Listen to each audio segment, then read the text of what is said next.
Muy buenos días, buenas tardes. Vamos a comenzar este nuevo tema, un nuevo tema que nos regala Dios, una nueva oportunidad para aprender más de su palabra. Vamos a comenzar el tema de hoy que, como hemos estado diciendo, va a tratar acerca de nuestra personalidad, cómo enriquecer nuestra personalidad. Pero antes vamos a comenzar con una oración. Vamos a orar al Señor. Amantísimo Padre que estás en los cielos, santo, santo, santo es tu nombre. Gracias, Señor, te damos por todas las bondades que nos has regalado, la oportunidad de un nuevo día poder estudiar tu palabra. Tú puedas bendecir en este momento tu palabra y que podamos atesorar nuestros corazones y aprender cada día más de ella. Dice a cada uno de los que están presentes que podamos aprender cada día más juntos de tu palabra. Jesús, amén.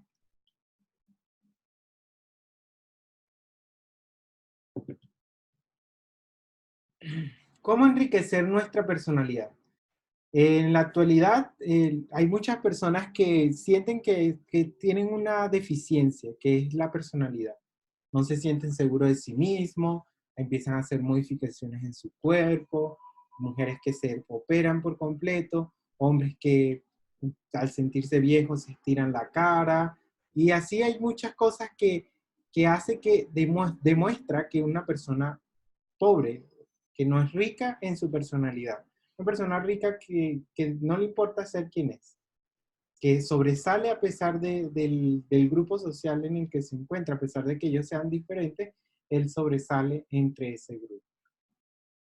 Entonces, ¿cómo nosotros podemos en realidad enriquecer nuestra personalidad y ser mejores personas? Esto también lo podemos encontrar en la Biblia, como hemos estado hablando en todos los últimos capítulos de nuestro curso.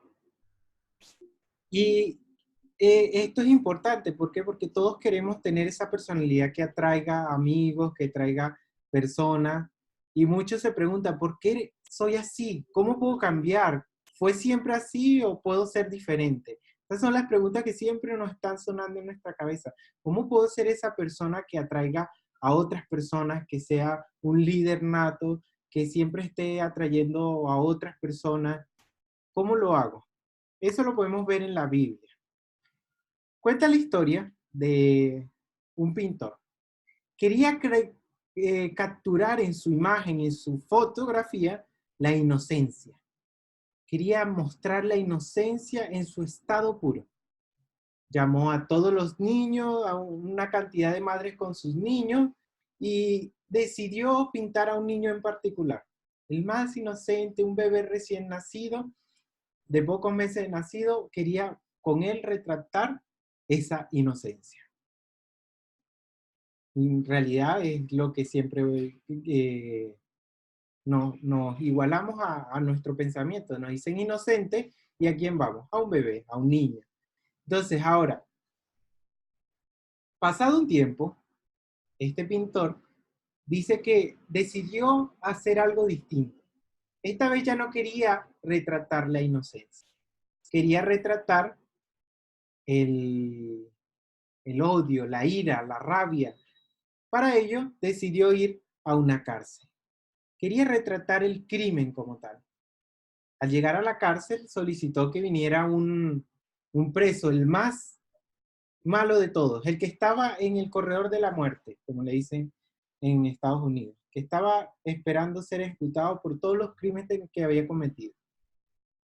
Esta persona estaba demacrada, deteriorada, mostraba signos de destrucción interna. Y esta persona la retrató. Pero dice que a esta persona no la retrató dentro de la cárcel. Solicitó que fuera llevado a su estudio, ya que allí tenía todas las herramientas como para poder hacer la imagen correcta. Él mantenía todavía su imagen de la inocencia. Lo que hizo de una fue que el preso, al entrar al cuarto y ver la imagen, se puso a llorar. Y lloró como un niño que no tiene consolación. Cuando ya se pudo calmar, el o sea, el pintor, perdón, le dice, ¿qué te sucede? ¿Por qué estás así? Y él le dice, yo soy ese niño. Usted me retrató en esa imagen y ahora mire cómo estoy. ¿Cómo es que desde ese punto de vista de ser inocente llegó a ser un criminal tan malo? ¿Cuáles son las consecuencias del pecado? Tanto en cuerpo físico como en ser moral de cada ser humano. Esas son las consecuencias del pecado. Nosotros somos inocentes al nacer, pero el pecado nos va llevando hacia una peor situación si nosotros dejamos que Satanás reine en nosotros. Ahora, ¿cómo es que de un inocente pasó a un hombre tan malévolo, tan criminal? ¿Cómo sucede esto? ¿Cómo puede suceder algo tan fuerte? Y entonces ahora podríamos decir, pero entonces yo estoy en peligro de que me suceda lo mismo, de que llegue a estar en esa misma situación. ¿Cómo era el hombre cuando salió de la mano del Creador? ¿Cuál era su forma de carácter? ¿Cómo estaba constituida la persona? Vamos a ver en Salmos 8, 5 al 6 que nos dice. Les has hecho poco menor que los ángeles y lo coronaste de gloria y de honra. Le hiciste señorearse sobre las obras de tus manos. Todo lo pusiste debajo de sus pies. Entonces, nos hizo un poco menor que los ángeles y los ángeles son santos. Algo perfecto, una persona perfecta, sin mancha, sin ningún problema. ¿Pero qué sucedió? Cambiamos. Vimos en la clase anterior que de una nos cambiamos porque cometimos un error. Caímos en este abismo que hablábamos en la clase anterior. Y entonces el pecado trastornó la felicidad original del hombre. ¿Y qué produjo ahora la tierra? ¿Qué empezó a producir la tierra? Dice la Biblia en Génesis 3, 17 al 18. Y al hombre dijo, por cuanto obedeciste a la voz de tu mujer y comiste del árbol que te mandé diciendo, no comerás de él, maldita será la tierra por tu causa, con dolor comerás de ella todos los días de tu vida, espinos y cardos te producirá y comerás plantas del campo. Entonces, todo tiene una consecuencia. Es imposible que una persona comete un error y no tenga una sanción. Vamos a poner un ejemplo, vas en un auto y te pasas la luz roja y ¿cuáles van a ser las consecuencias? Primero, si hay un policía cerca, te pueden multar. Segundo, puedes ocasionar un accidente. Entonces, esas mismas consecuencias son las que nos ocurrieron al momento de pecar. El ser humano pecó, Dios tuvo que dar unas consecuencias a ese error que cometió. Y estas son las consecuencias que estábamos viendo. ¿Cómo llegó a ser el carácter del ser humano entonces? Ahora, ¿cómo es que llegó a pasar de la inocencia a ese punto?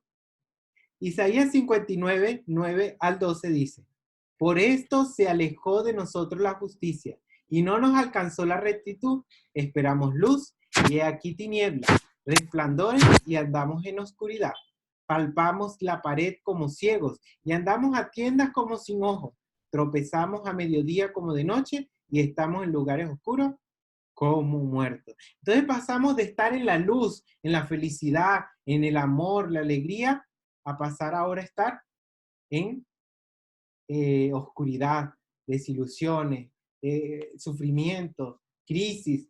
Todo esto sucedió al momento de pasar. Una persona que era feliz, que tenía todo, pasó ahora a ser una persona que sufre por todo lo que le acontece. Isaías 59 al 12, 9 al 12 dice, gruñimos como osos todos nosotros y gemimos lastimeramente como palomas. Esperamos justicia y no hay, salvación y se alejó de nosotros, porque nuestras rebeliones se han multiplicado delante de ti y nuestro pecado han atestiguado contra nosotros, porque en nosotros están nuestras iniquidades y conocemos nuestro pecado. Entonces, cambió nuestra forma de ser. Cualquier cosa que nos digan, de una nos transformamos. Nos dicen algo para corregirnos y de una nos exponemos. Y es lo triste de la situación. Una persona que antes Dios le podía decir algo y lo tomaba para bien y ahora no lo está tomando. Y esa es la condición actual de Job. Ahora, ¿cómo se considera la justicia humana? ¿Cómo está considerada la justicia humana? Vamos a ver qué nos dice en su palabra la Biblia. Isaías 64:6 dice, si bien todos nosotros somos como suciedad y nuestra justicia como trapo de inmundicia, y caímos todos nosotros como la hoja, y nuestras maldades nos llevaron como viento. Entonces, ¿cómo es ahora nuestra justicia? Tenemos grandes jurados, grandes abogados, y ¿cómo considera Dios a esas personas? Y hasta nosotros mismos cuando tomamos un juicio, como trapo de inmundicia. A veces nosotros tomamos un juicio por, por lo que vemos exteriormente, por lo que vemos de la persona. Ah, mira, esa persona es así o es asado. Y entonces eso hace ver que nosotros estamos siendo no justos. Solo Dios puede ser justo. Y aquí es algo importante también, apartando un poco la parte del carácter, y es que nosotros no podemos enjuiciar a alguien o tomar un juicio hacia una persona porque nosotros no somos Dios, que sí es una persona justa. ¿Por qué? Porque nuestra justicia es un trapo de inmundicia. Y es por eso que a veces tomamos un juicio, dañamos a una persona y después creamos una brecha entre esa persona y nosotros. Es importante que tengamos cuidado de eso porque no somos justos como a veces podríamos llegar a creer. La justicia significa llenar la medida. Dice, la ley de Dios es la medida de su justicia. Si nosotros queremos saber cuál es la justicia, es la ley de Dios. Perfección divina. Esta es la medida completa a esa altura, pero nosotros nos encontramos como la imagen del muñequito pequeño. ¿Por qué? Porque nuestra justicia no se iguala ni se va a igualar a Dios, a menos que nosotros entremos en la ley de Dios, que empecemos a vivir bajo las condiciones que Dios pone. Entonces vamos a ver 4. ¿Y cuáles son esos 4 milagros que desea hacer Dios en nuestras vidas? Son 4 milagros y debemos dejar que eso suceda. Pero ¿cuáles son? ¿Cuáles son estos milagros? 1 Corintios 1:30 dice, mas por él estáis vosotros en Cristo Jesús, el cual nos ha sido hecho por Dios sabiduría, justificación y santificación y redención. Entonces, ¿en qué consiste el primer milagro?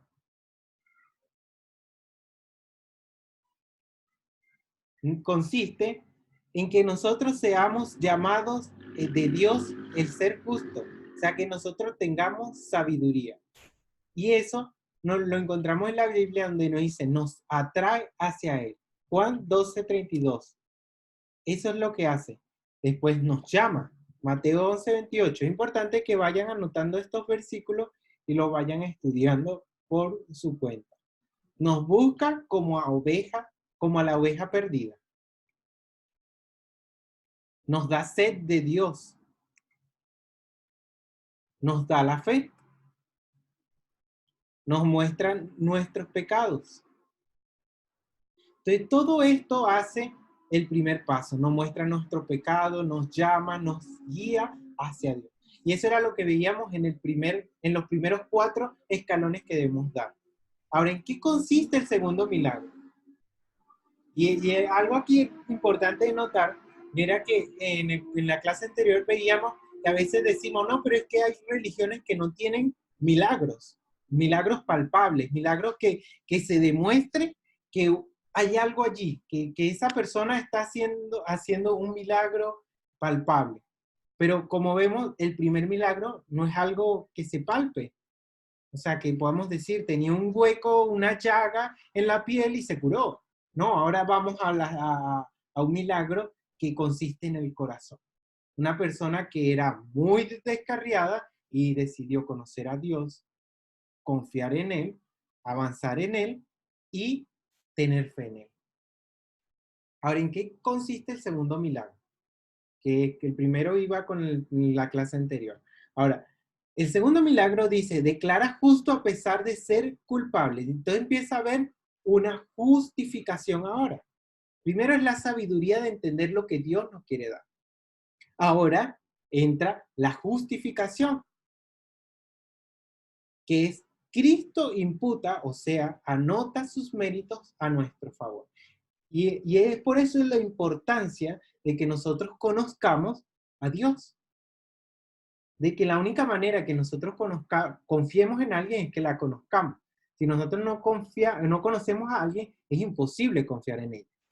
Una persona que llega y te dice, te guardo los $1,000 que tienes en tu cuenta bancaria. Yo te los protejo. Jamás te va a pasar nada. ¿Se los darías? No, ¿verdad?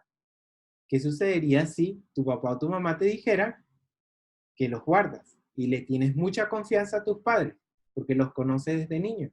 ¿Qué vas a hacer? Se lo vas a dar sin ningún problema porque tú sabes que ellos saben o ellos te van a guardar porque los conoces. Lo mismo sucede con nosotros. Si nosotros confiamos en Cristo, entonces empezamos a ser justificados. Cuando nosotros empezamos a ser justificados, es que ya nosotros, siendo pecadores, ahora pasamos a ser libres de pecado porque Cristo dice, ya va, en un juicio, él como abogado defensor dice, él no cometió el pecado. Mírame a mí. No lo mires a él. Y ya sus pecados son limpios. Aparte de eso, la justificación significa llenar nuevamente esa medida. Y ya vamos creciendo un poco más y acercándonos a Cristo. Si nosotros empezamos a creer en Cristo, Cristo termina de completar esa medida que nos hace falta para llegar a la misma medida de la ley de Dios. A la misma medida que Dios quiere que tú y yo seamos justos. Porque como vimos en el primer versículo, nuestra justicia es como un trapo de inmundicia, como el trapo más sucio que utilizamos para limpiar las cosas que están sucias en casa. Entonces así es nuestra justicia, pero Dios completa la justicia cuando lo aceptamos. Ahora, Romanos 8, 3 al 4, ¿qué nos dice?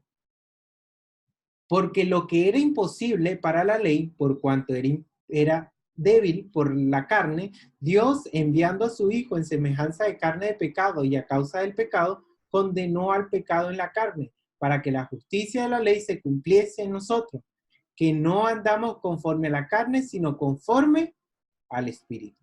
Entonces, Dios condena el pecado en la carne para que la justicia de la ley se cumpliese en nosotros. Y ahí es donde empezamos a quitarnos esos trapos de inmundicia, esa ropa sucia, y Dios empieza a justificar, empieza a cubrirnos y a decir, no, ya Él no es pecador. ¿Por qué? Porque yo ya pagué la deuda que Él tiene con nosotros.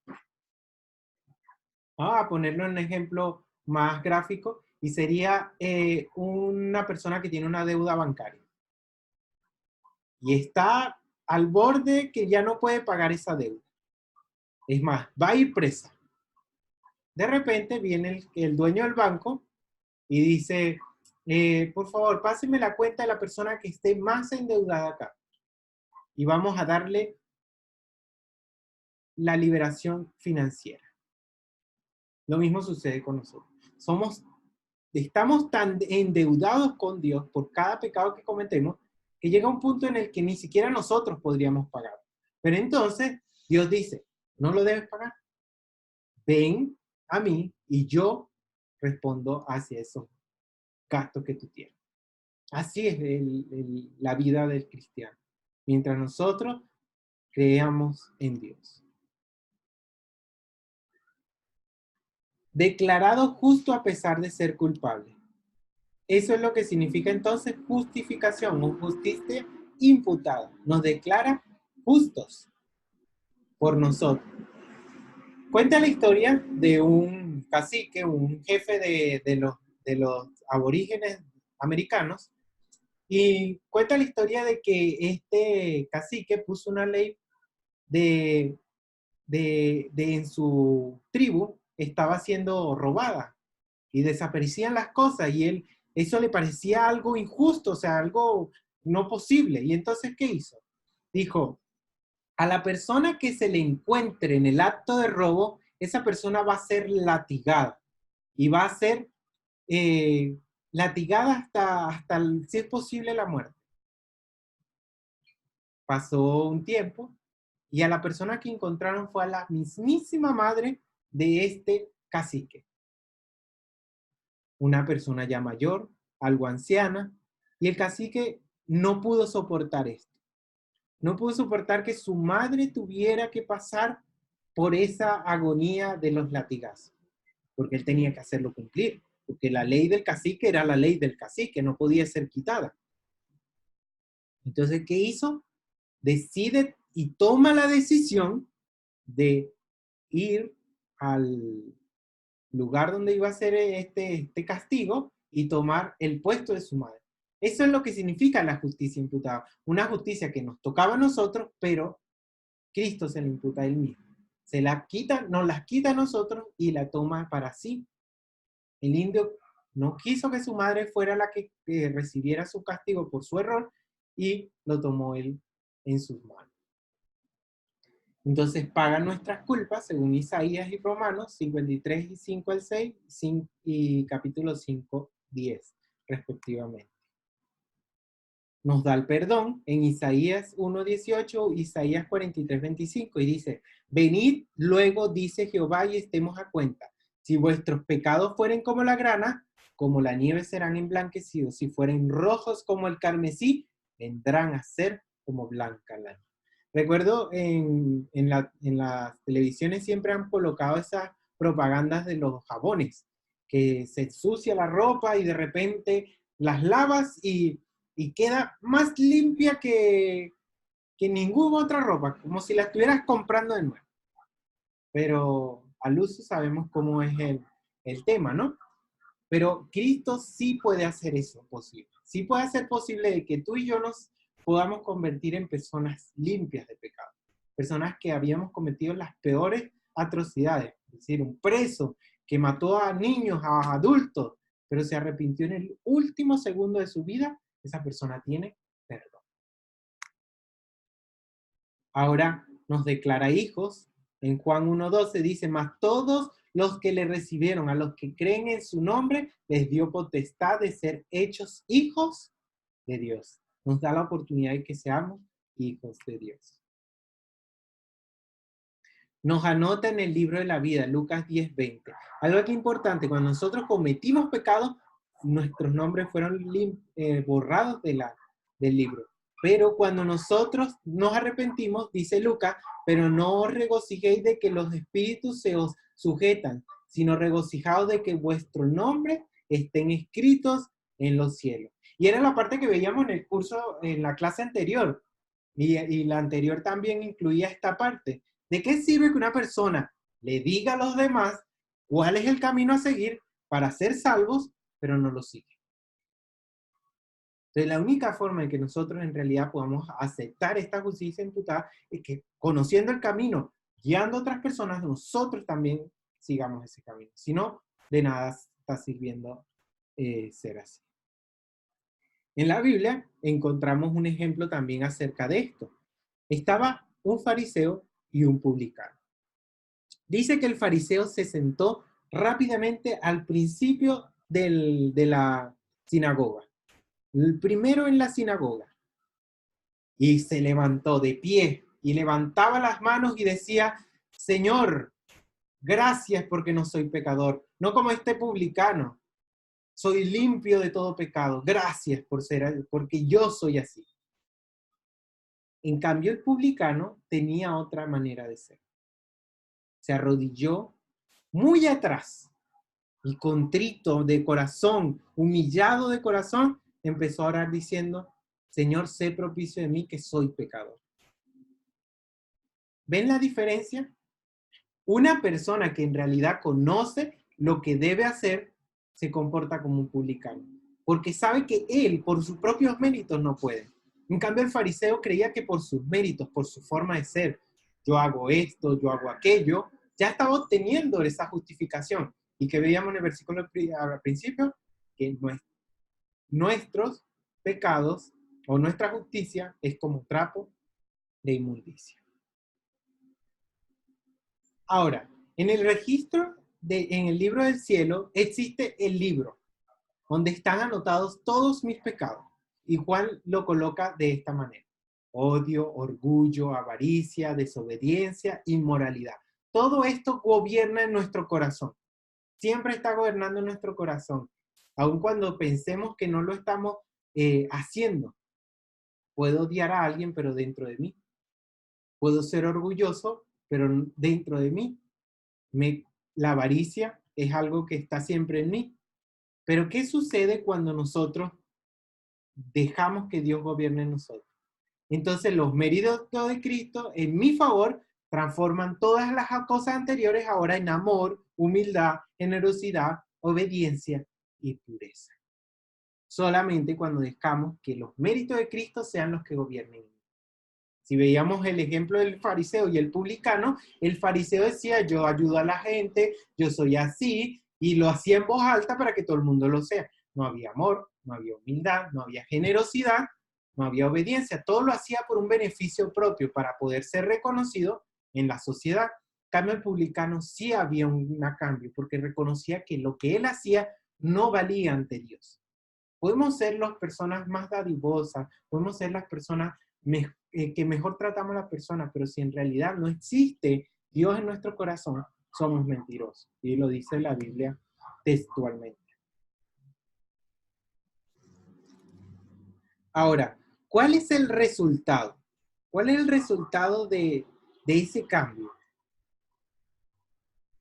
Dice Romanos 5:1, justificados pues por la fe, tenemos paz para con Dios por medio de nuestro Señor Jesucristo. Cuando nosotros nos justificamos por medio de Él, ahora tenemos paz. Y era lo que veíamos en la clase anterior también, que ¿por qué no tengo paz?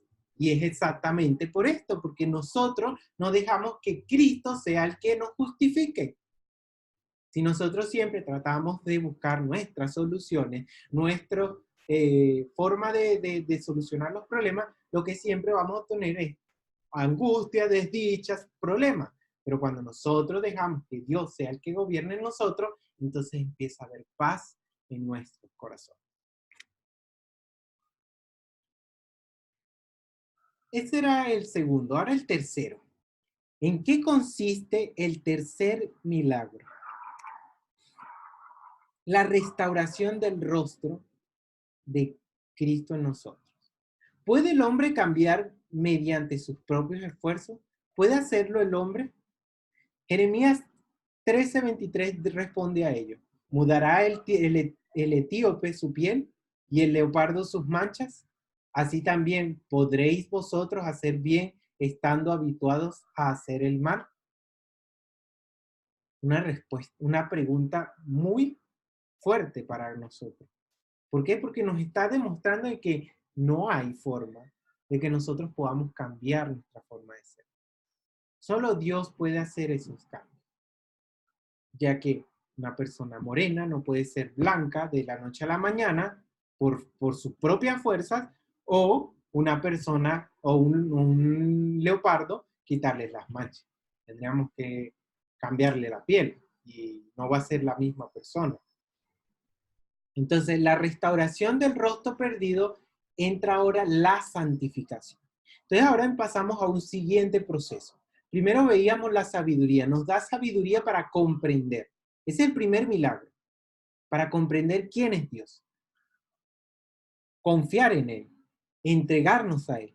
Ahora después, cuando nosotros confiamos y nos entregamos a Él, Él crea la justificación donde nosotros tenemos el perdón de nuestros pecados, donde ya los pecados que he cometido ya no pasan a ser míos, sino de Cristo, porque Él se presenta ante el Padre como nuestro abogado defensor.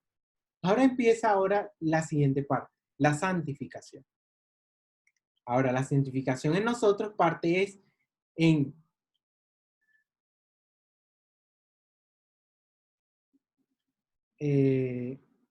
la santificación parte en que nos da su sabiduría. Y esto es en esparcir sobre vosotros aguas limpias y seréis limpios de toda vuestra inmundicia y de todos vuestros ídolos os limpiaré. Os daré corazón nuevo y pondré espíritu nuevo dentro de vosotros y quitaré de vosotros carne, el corazón de piedra y os daré un corazón de carne.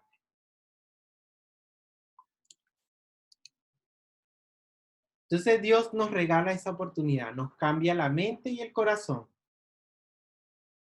nos ayuda a obedecer y pondré dentro de vosotros mi espíritu y haré que andéis en mis estatutos y guardéis mis preceptos y los pongáis por obra.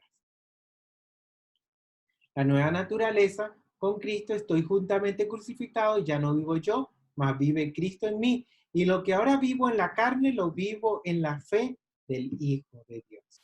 Entonces, como Cristo, ya nuestros pecados se han crucificado. Ya no somos más pecadores.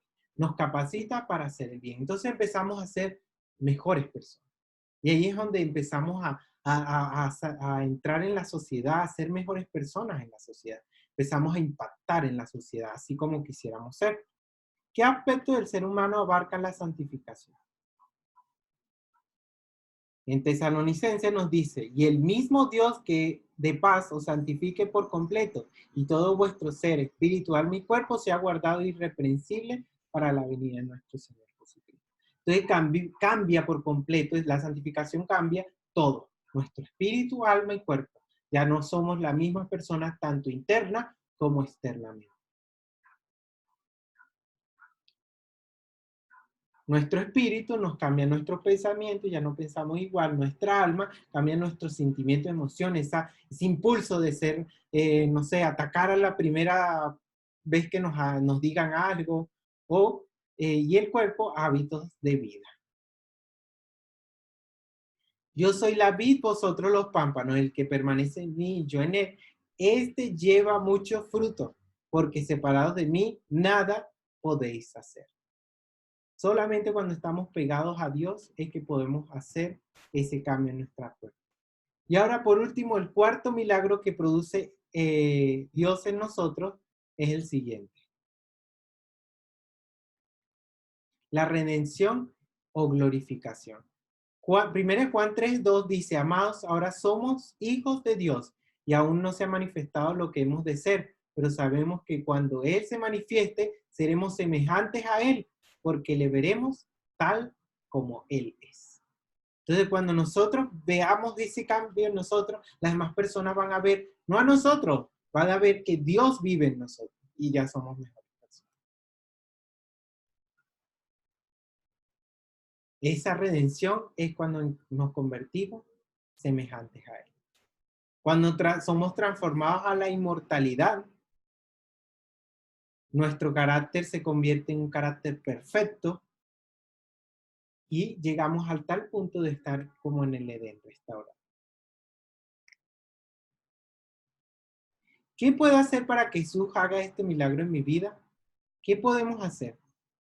Isaías nos da la respuesta, dejarme atraer por Jesús, dejar que Jesús sea el que nos atraiga, creer en Él y aceptarlo como Salvador y Señor, arrepentirme de mis pecados, aceptar su santa ley, renovar diariamente mi decisión, perseverar hasta el fin. Todos estos pasos nos da Dios al momento.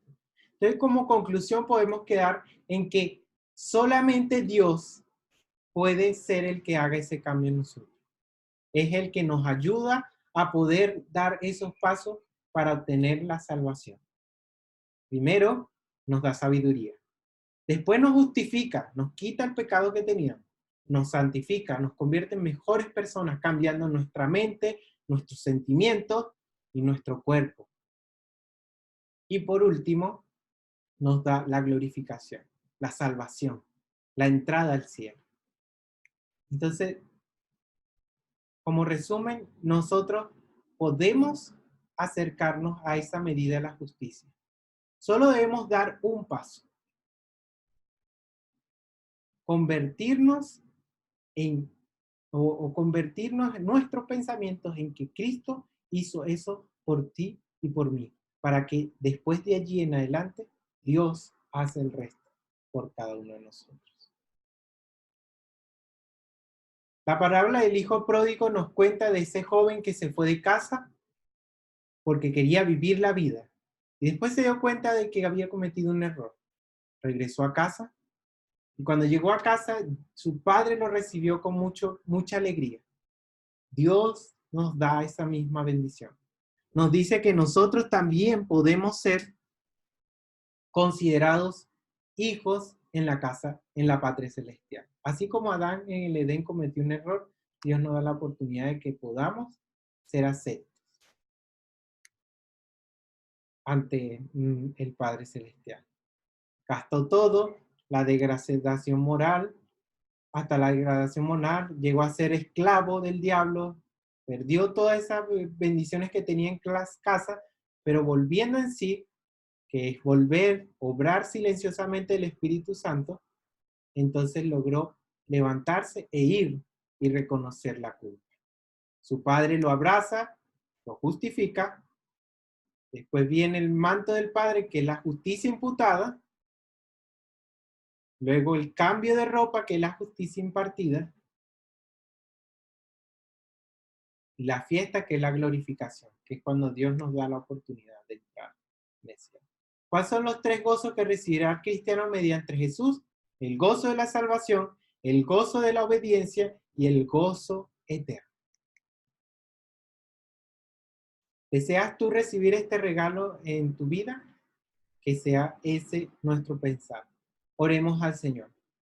Amantísimo Padre que estás en los cielos, santo, santo es tu nombre. Gracias, Señor, te damos por todas las bondades y bendiciones. Gracias por la oportunidad que nos regalas de un nuevo estudio, poder meditar en tu palabra. Tú puedas bendecir a cada uno de los estudiantes que estamos aprendiendo de tu palabra y que cada día podamos aprender más de ti. Gracias te damos por todas estas bondades que nos da de ser perdonados y que nosotros podamos ahora demostrarle al mundo que hemos aceptado este gran evangelio. En nombre de Jesús. Amén. Para la clase que viene, vamos a estar tocando un punto muy importante y es la mejor solución para mis preocupaciones y problemas. Todos tenemos problemas cada día, estamos a veces, estos a veces parecen que van a aplastarnos, aniquilarnos, y es la verdad. Pero Dios no desea que nuestro sufrimiento y provisto sencillo y eficaz para que pidamos auxilio.